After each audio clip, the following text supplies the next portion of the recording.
Hello survivors and welcome to another video. In this video we're looking at a new event that's popped up on the Walking Dead Road to Survival blog, and as you can see it's a multi-week event. It's called Road Warrior, and in the screenshot you can see there's a decapitate and there's a disarm, and this is something that I've been talking about us needing in terms of being openly available for a very long time. I'd say at least since the season 2 rewards, probably before that, were announced. So 100% this is good for the game and good for players within it. You need to try and do what you need to do to get your hands on these characters. So let's see what we need to do. And as you can see, it says, welcome survivors to the newest multi-week event, Road Warrior. Event starts on January the 30th, 2019, and an event ends on February the 14th, 2019. There is a 24-hour grace period after that in terms of being able to claim your rewards from the museum, and as it says, all collections close 15th of February. So do make sure to realize that things that drop in raids or things like roadmaps will end on this date, not this date. The collection generally always have 24 hours to give you a little bit of time to get those collections collected, basically. So the Road Warrior is a 2-week event where you'll be able to earn top tier rewards by participating in raids, unique roadmaps and tournaments running during the event. Here is how it works. Also, Road Warrior, if you don't know, is a little bit of a, I guess, paying homage to Mad Max, I would assume, because Mad Max 1 is called Mad Max Road Warrior, another post-apocalyptic storyline, which is great. Okay, checking out the overview, we'll skip through this because there is a big breakdown on how we collect all this stuff, but it's earn car batteries and red keys by participating and hitting milestones in tournaments that appear during the event. Use world energy, car batteries and or red keys in order to participate in Road Warrior roadmaps. Earn tires while the event is running by either winning in raids or by completing unique Road Warrior roadmaps. Earn steering wheels while the event is running by completing unique Road Warrior roadmaps, and earn tires and steering wheels to unlock prizes within the collection in the museum. So we'll check the first bit, which is the raids, and unlike previous tournaments where sometimes it was only on certain dates, you can continuously earn tires by winning raid battles over the course of the event. There are no additional requirements to participate in a raid beyond the normal raid requirements, which is absolutely fantastic, because before sometimes it would be it would only drop on Wednesday, Thursday and Friday, and there are no raid tournaments going on those days. Whereas the raid tournaments where they go on Mondays are going to actually be able to drop these tires. When you drop cans in a raid tournament, you're actually going to get the bonus of being able to get these tires as well, which is great. So for the entire event, up until the 14th, tires are going to be droppable. So do raid. Make sure you use your natural energy. Participate in Road Warrior roadmaps during the event to earn tires and steering wheels. Each Road Warrior roadmap will reset regularly, allowing you to continue to earn more tires and steering wheels over the course of the event. Combat items will not be allowed when participating in these roadmaps. So these are nightmare roadmaps, just so you know, nightmare mode. There are 3 roadmaps. 2 of them require red keys to unlock, as you can see, roadmap unlock, roadmap unlock. They are different difficulties, so it could be optional roadmaps. They are going to both be every 24 hours, and what it might be is we might have to choose whether to do the harder version or the easier version to get our hands on the red keys and car batteries. So you might want to just check out the prizes in terms of the tires based on that, and try and multiply it by 14 basically, or at least 12, because you're probably going to be able to do it at least 12 times and see how many tires you can get out of that. You can make up the difference if you don't think you've got a good roadmap team, but you actually have a good raid team. You can get the tires through raids, of course. So as you can see, difficulty S9++, resets every 24 hours. Requirements are red keys to unlock it, and then car batteries to actually do stage attempts. So the car batteries are going to be the energy. The tires are going to be the payout, which is what you're going to hand in at the museum to actually get the prizes. It's exactly the same for horsepower, but of course the tire payout will probably be less, and it is just a little bit easier being S6+. And then the last roadmap is called Cruising, and it's S4++, so it's the easiest.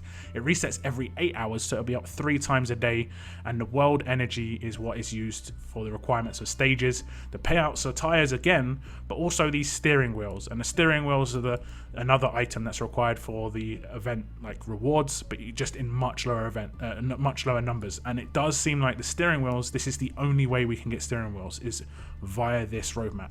Also probably by offers and within the featured section for coins and money, but in terms of free to play, this is going to be the only way you can get the steering wheels. So make sure you do this roadmap 100% every time it comes up. You can miss the other roadmaps and get away with it because you can make up tires elsewhere. Tournaments, in order to earn more car batteries and red keys, which are used to unlock those roadmaps and obviously used to actually spend in terms of the energy, you'll earn increasing amounts of car batteries as you hit major milestones within tournaments. The following types of tournaments will appearing during this event: level up tournaments, raid tournaments, survival road tournament, and war. So obviously these 4 tournaments are going to have some inclusion of red keys and car batteries, and we've got a cross-region war this weekend, so there'll probably be some of the drops in that event this weekend. Now the prizes, this is what a lot of people want to know. First prize is 20,570 tires. It's unclear how hard that part's going to be, but the 25 steering wheels is probably going to take you at least, I'd say, 25 attempts at that roadmap. I would say at best. It could take you less, because if you check the roadmaps, the only one that drops steering wheels is this one, and at worst it's going to drop 1 every time you do it, but it could do more. You can do it 3 times a day, so that means in just over 8 days you'll be able to get the 25 steering wheels required, where if it's to a roadmap it's going to be just over 4 days. Just like I said before, make sure you do the roadmap every 8 hours as it pops up, and that's what the requirement is for Sandy, who is a decapitate character. Of course, I'm really happy to see Sandy in here. She is an anti-melee team decapitate. She can work against ranged teams, but obviously she's going to take trait damage, but she's going to be great against melee teams, which is awesome, because I think actually melee teams are harder right now to take down. And we look at the other character, which is Bruce, exactly the same requirements, 20,570 tires. Kind of a strange number with the 570. Maybe there's something in there that I'm not seeing. There might be something with that number that I'm not really getting. 25 steering wheels as well. So these are the 2 top characters, Disarm and Decapitate. Great. Both of them are anti-melee team characters, but both of them are great. We'll go to the next rewards. There is one of each trait. These are key characters in terms of the specialist skills and stuff. These are just bonus rewards. If you can get extras, you might be able to get a second character, or if you don't get enough for the top characters, you can obviously at least still claim a character.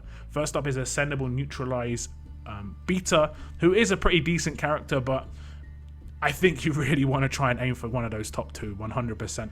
Next up is Ascendable Top Vitality Sophia, who I like quite a lot, but again, same sort of deal. You want to be getting one of those top 2 characters. The cost of those is almost half in terms of the tires, but the 20 steering wheels is still pretty high. So I think the 20 steering wheels is the one that's going to be harder to come by.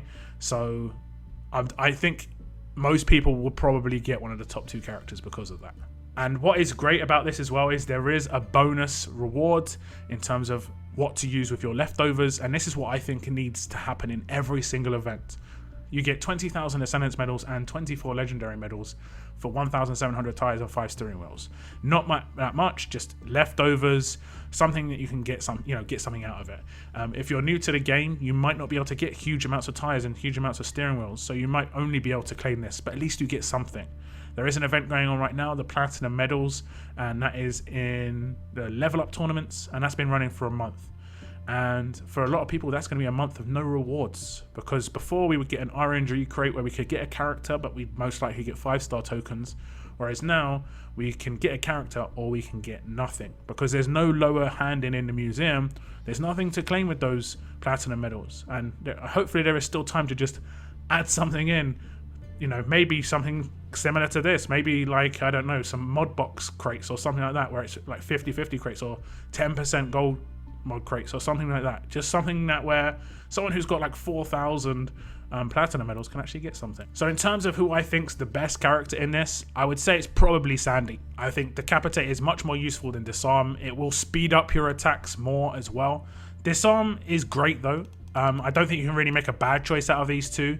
It really depends on the rest of your team. Both of these characters, like I said before, are mainly geared towards being anti-melee teams, which again, like I said, I think is great, because I actually find melee teams harder than range teams. I beat range teams pretty quickly because I think they have the better decapitate. They have better opportunity to bypass shields because they've got Kate and they've got the Maggie that from the recent event.